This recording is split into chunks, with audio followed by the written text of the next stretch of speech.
Une vitrine foisonnante, mais dans les frigidaires, un rayon se vide plus rapidement que les autres, celui de la raclette. Dans ce commerce grenoblois, les ventes de fromage à raclette ont été multipliées par 3 par rapport à l'année dernière. C'est normal de vendre des raclettes à cette période de l'année. Ce qui est quand même exceptionnel, c'est la manière dont ça a augmenté par rapport aux autres années, même à cette période de l'année. On ne peut pas dire qu'il fait très froid, mais là, cette année, c'est vraiment particulièrement exceptionnel. Pour répondre à la demande croissante, ce commerçant a imaginé des formules. Varier les parfums. Il propose même des appareils plus adaptés à cette période de confinement.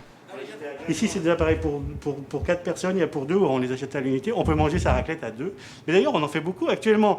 Pour la période de confinement, le client précédent, ils étaient 2. On fait énormément de raclettes 2, 3, 4 personnes. Pendant le premier confinement, les ventes avaient déjà augmenté de 50% par rapport à 2019. Alors, ce producteur savoyard se prépare à une saison mouvementée. D'habitude, j'ai une marge de manœuvre et là, on est juste avant le début de la saison d'hiver et j'en ai pas. Donc on ne va pas parler de pénurie, on va parler d'éventuellement de risque de pénurie ou de risque de rupture un petit peu sur certaines raclettes. Pour lui, ce sont les spécialités qui pourraient venir à manquer, comme la raclette à l'ail des ours ou encore celle au fromage de chèvre. Elles sont assez recherchées des consommateurs aujourd'hui qui veulent se démarquer et pas forcément avoir qu'une raclette nature sur le plateau.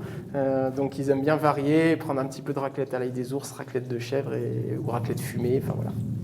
Pour la raclette traditionnelle, pas de panique. Selon les professionnels de la filière, il devrait y en avoir pour tout le monde.